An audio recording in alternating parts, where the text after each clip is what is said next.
He remembered the moment of death. Brother Acastian, once a battle brother of the Iron Covenant chapter, had fallen on a nameless moon of rust.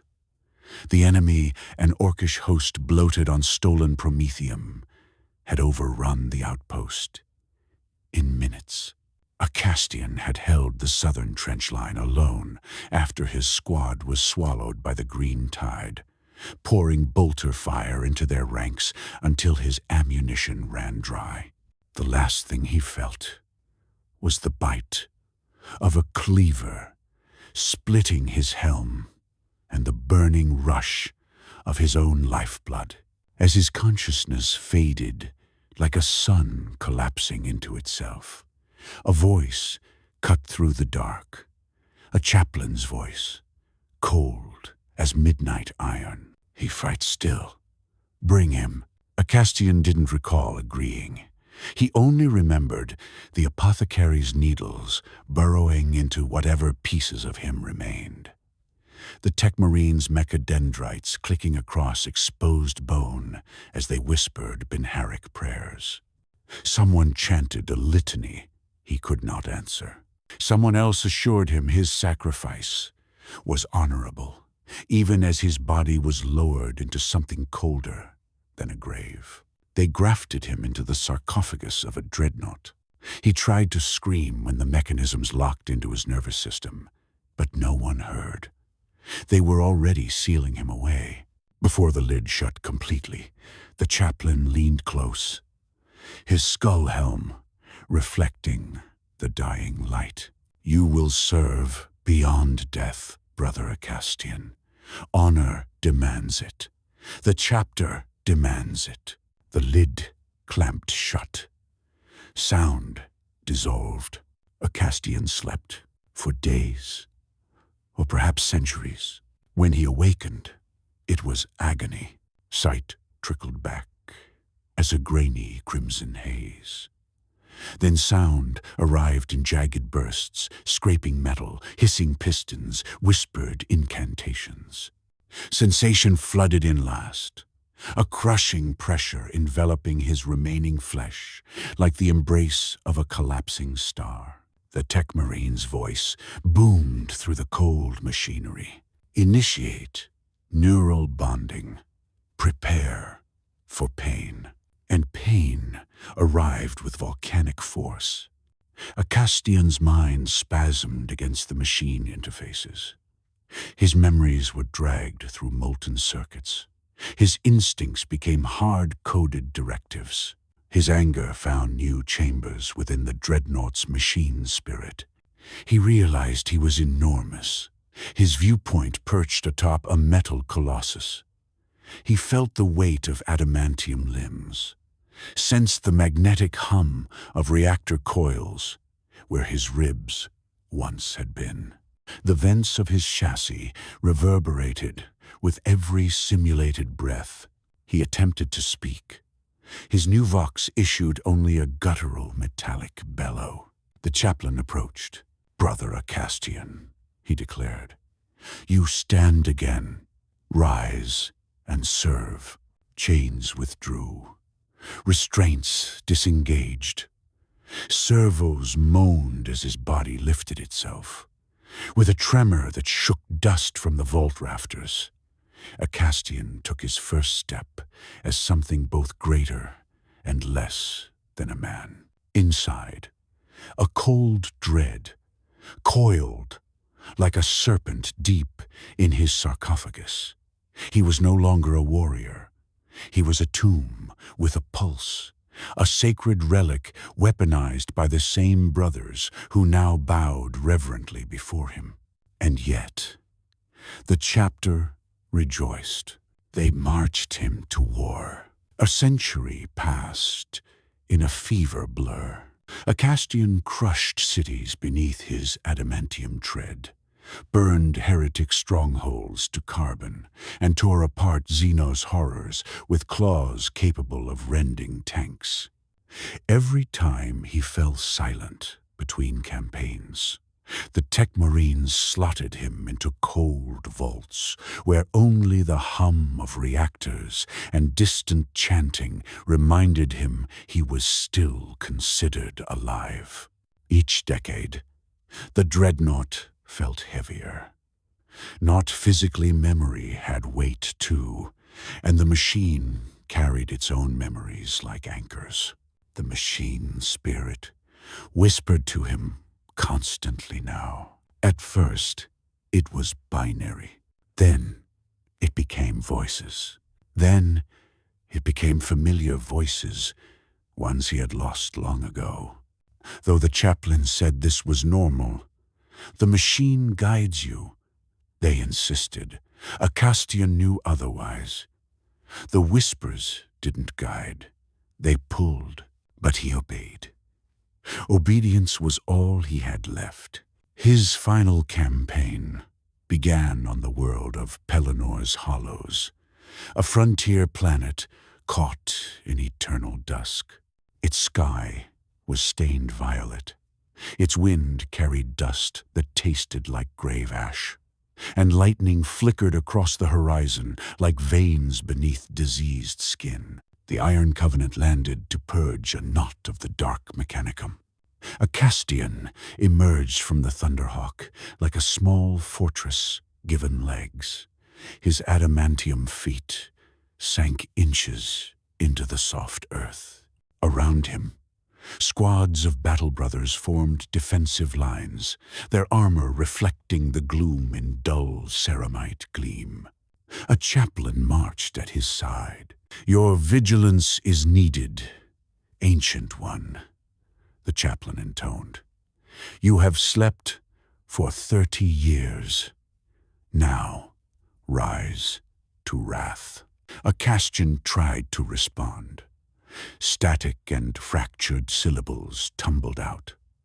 The Dreadnought's vox was a throat rusted by time. But something else troubled him more deeply. This place felt wrong. Not spiritually, not in the sense of heresy or taint, but mechanically wrong. As if the air itself vibrated with frequencies that crawled across his interface nodes.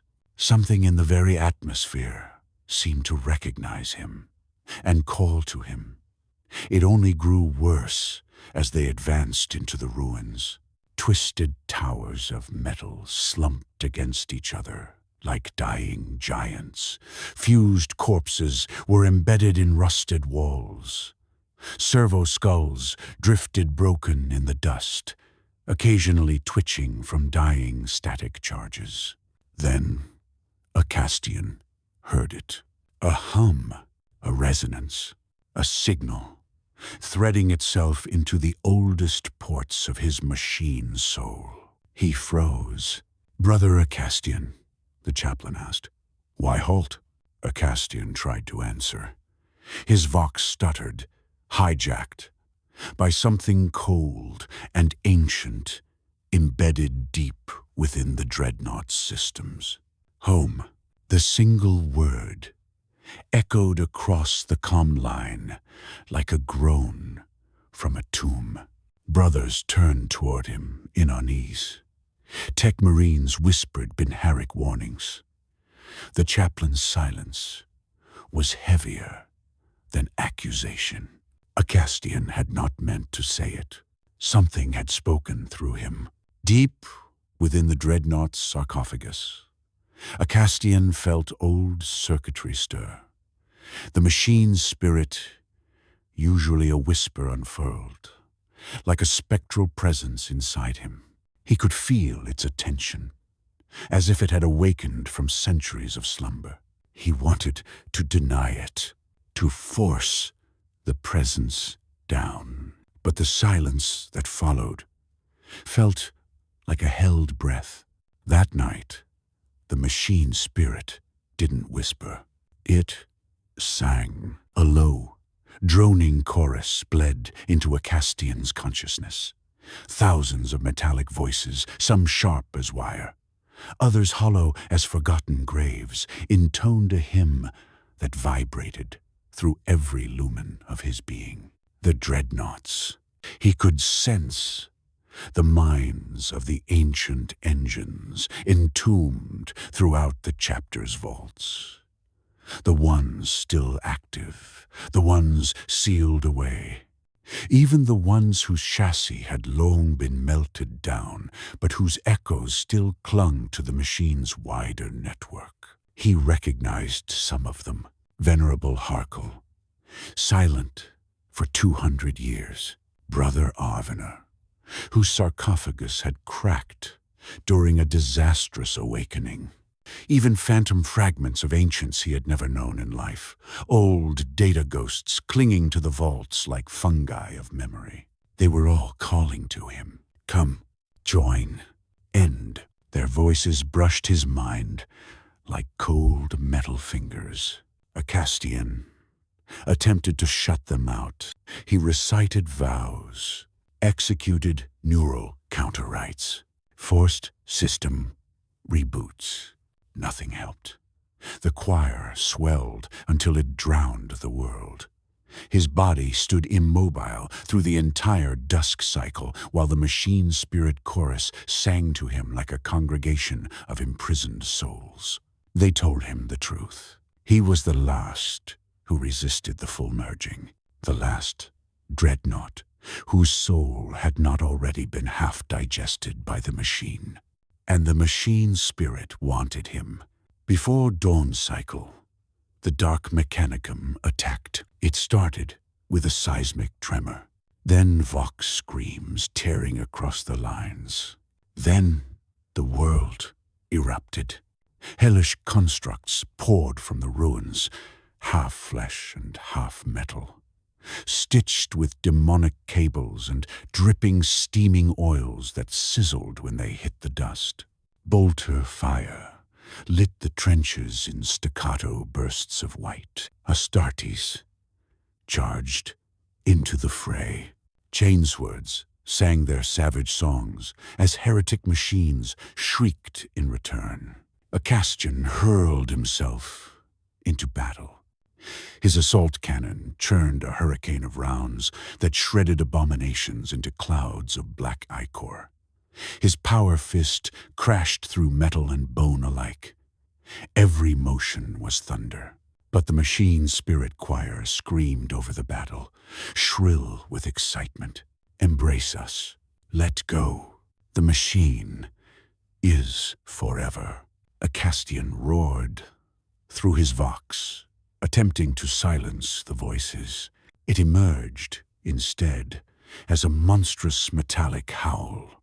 His brothers faltered, unnerved, and then he saw the architect of the horror, a corrupted warpsmith, bloated and towering, draped in chains of screaming servo skulls. Its relic staff pulsed with crimson glyphs that shifted like living wounds. The warpsmith raised the staff and unleashed a surge of sickening electricity. Acastian's world convulsed. His limbs locked. His vision ruptured into fragmented code. The warpsmith was trying to rip the machine's spirit out of him, and him along with it. Warning runes blazed across his inner displays. Hydraulic lines burst. He tasted pain he had not known since flesh. Memories flashed with savage clarity. His death on the Rust Moon, the chaplain's promise, the coffin of ceramite closing around him, the realization he had never been saved, only repurposed. Rage flooded him like a supernova. I am Acastian. With titanic effort, he broke the warpsmith's influence, surged forward, and drove his power fist into the traitor's body. The impact shattered the warpsmith like rotten machinery. Demonic energies detonated outward, a storm of molten lightning. The blast tore into Acastian's armor.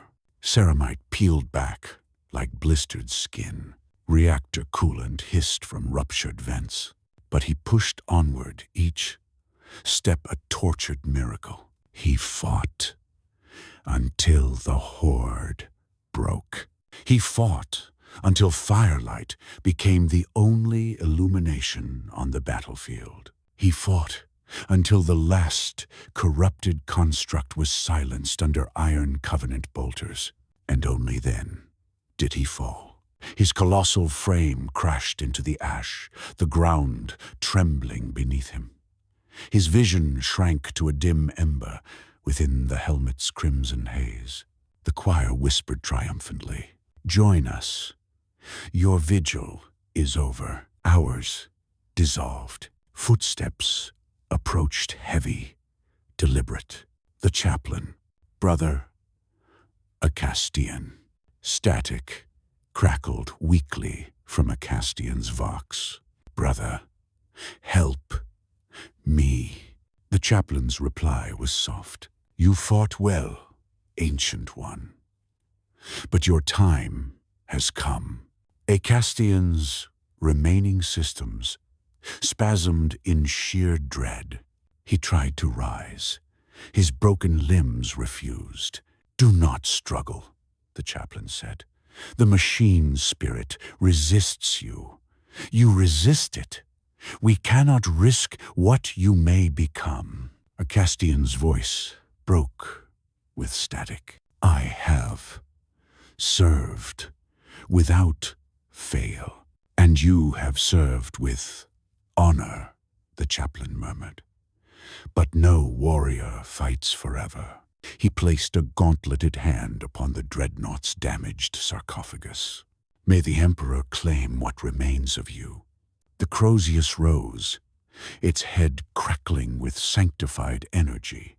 Acastian felt fear, not of death, but of being swallowed by the machine forever, of being imprisoned in endless binary agony within the choir. "Do not let them take me." For a heartbeat, the chaplain hesitated. Then he finished the rite. The Crozius came down. The sarcophagus shattered. Acastian screamed silently as the machine's grip tore at him, trying to drag his soul into the choir of the damned. He fought it. For the first time in centuries, he fought not an enemy, but the Dreadnought itself. He severed every neural coupling, every interface, every binding thread. He tore himself free from the machine at the cost of everything he was. Pain followed, then quiet, then nothing. Silence pressed in on the battlefield, vast and suffocating. The Dreadnought's massive ruin lay half-buried in a crater of scorched soil. Its sarcophagus was cracked open, no longer a sacred reliquary, but a shattered coffin, leaking smoke into the dusk. The once noble armor of Brother Acastian hung in mangled sheets, molten along the edges, its machine spirit extinguished in a burst that left the air tasting of ozone and old blood. The chaplain stood before the ruin. Dust swirled around him in spiraling patterns, as if the aftermath of the machine's death still carried a will of its own. Flames licked at the cracked plates of ceramite, casting long, dancing shadows across the desolate field. He bowed his head. "Brother Acastian has passed," he said, voice steady. "Let rites of destruction commence." Tech Marines emerged from the haze, their red armor gleaming like wet iron. They moved with ritual purpose, sweeping their sensors over the wreck.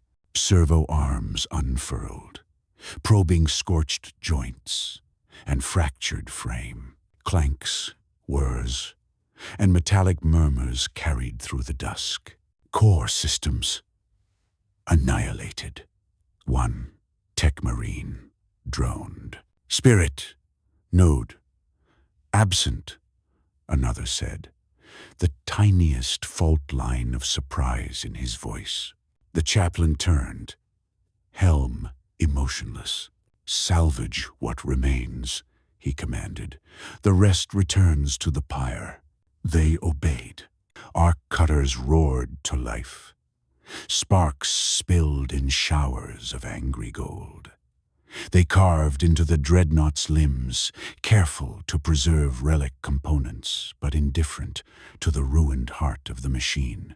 The sarcophagus, still reverently avoided by most, was finally pried open entirely, its contents already gone. Whatever remnants of Brother Acastian's mortal form had been inside were now unrecognizable, drawn into that terminal flash when he severed his soul from the metal. No one noticed the faint shimmer drifting above the smoking wreckage. Not a spirit, not a ghost, just a fragment. Something more like memory than presence hanging for a moment before the dusk wind scattered it.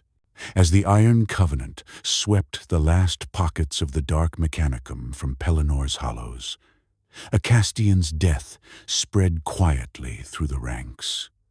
Battle brothers bowed their heads when his name was spoken. Veterans recounted stories of his courage. Recruits absorbed tales of the venerable Dreadnought, whose wrath had once turned the tide of entire war zones. "An ancient has fallen," they whispered. "A titan laid low." No one doubted his valor. No one imagined the reality inside the sarcophagus. They honored him as the chapter taught them to honor all ancients, as something between myth and monument. But in the vaults of the strike cruiser Iron Resolute, where relics hummed behind locked sanctum doors, something had shifted. The machine's spirits felt it. The Dreadnoughts slept in their towering alcoves, giant coffins suspended between cables thick as serpents.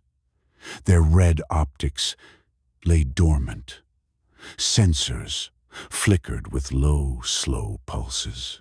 The vault was dark, except for industrial lumens glowing like ghost lights in a crypt.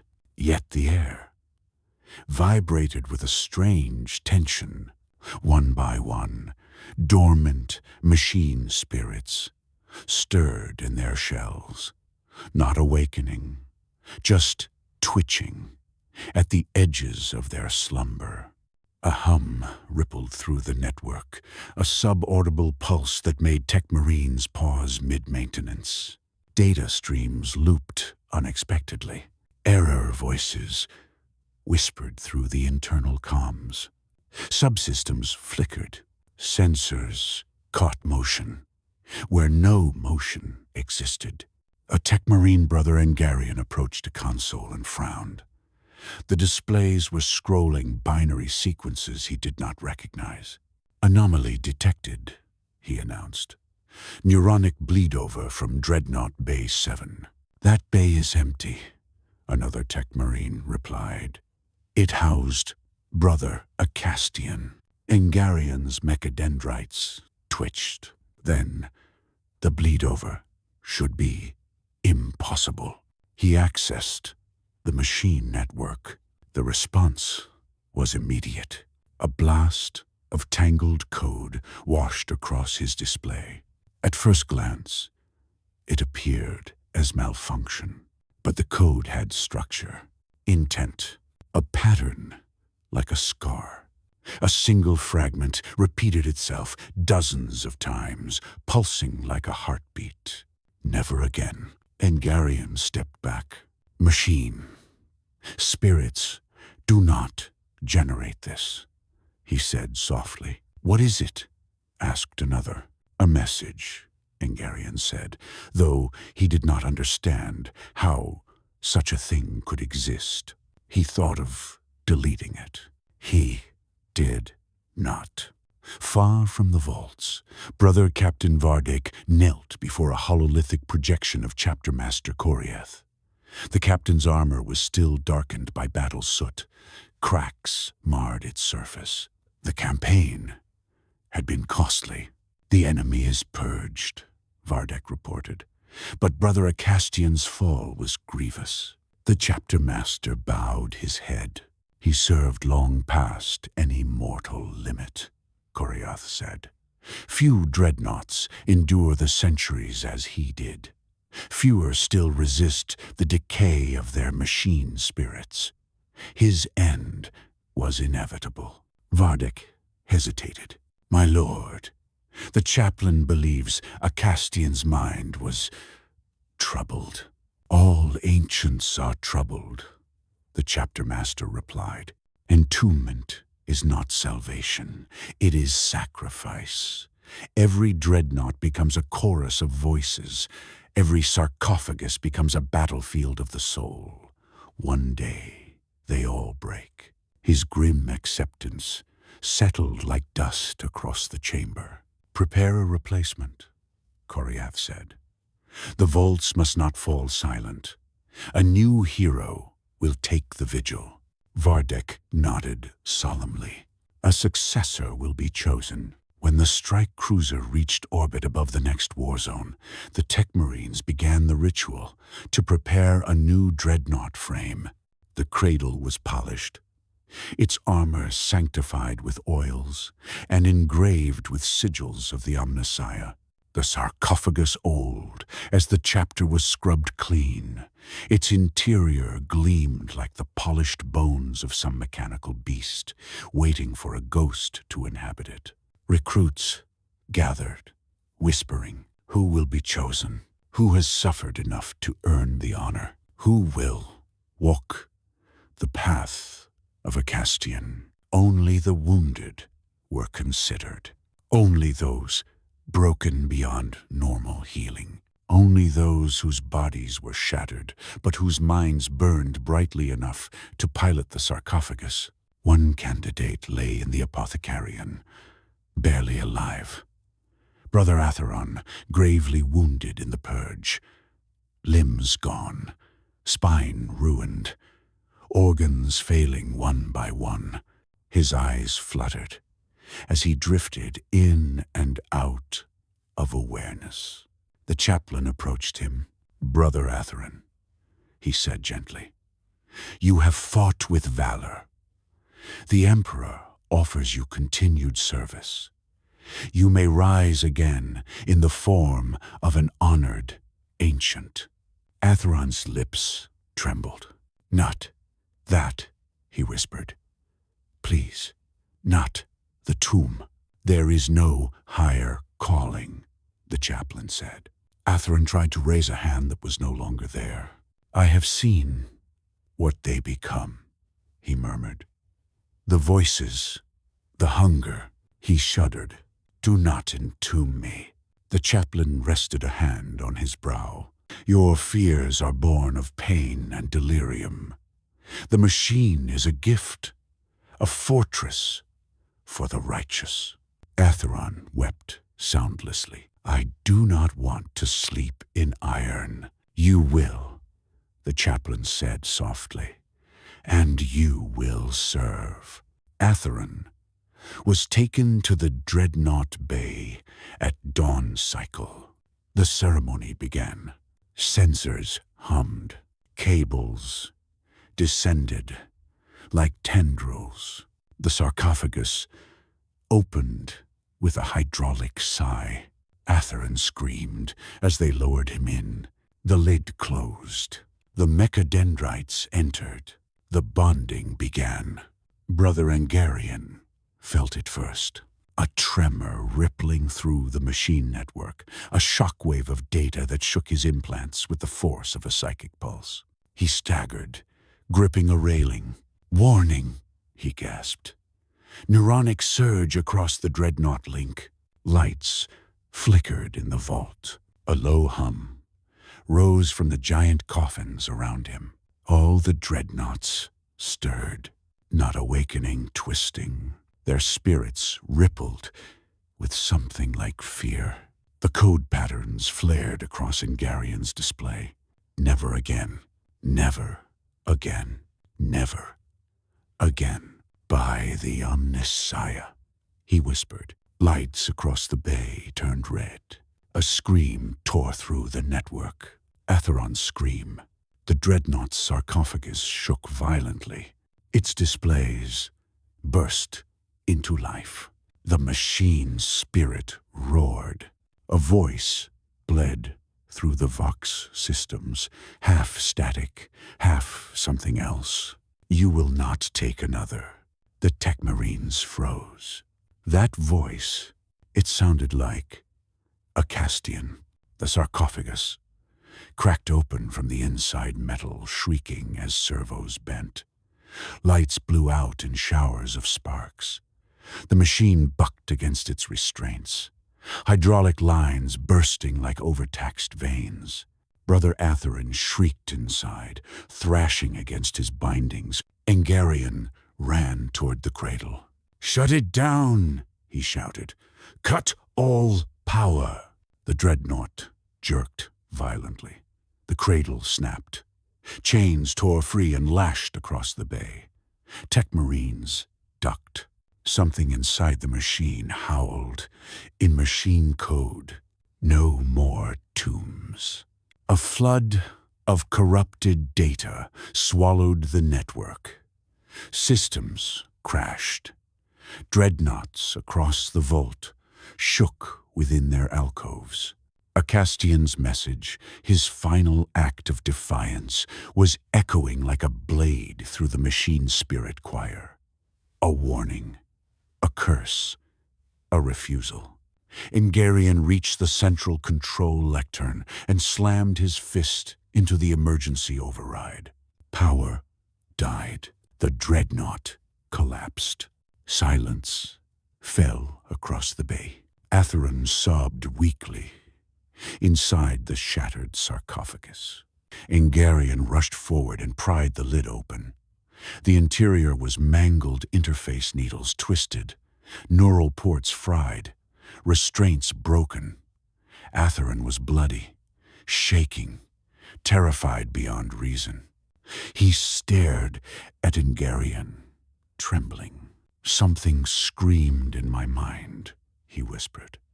"It wasn't a machine. It wasn't a spirit. It was a man. A man made of iron screaming for us to stop." Engarian swallowed hard. He looked at the ruined cradle, at the scar pattern still glowing faintly across the network display, at the Dreadnoughts, now ominously silent in their alcoves. Acastian was gone, his soul freed, severed from the machine's grasp. But something of him remained.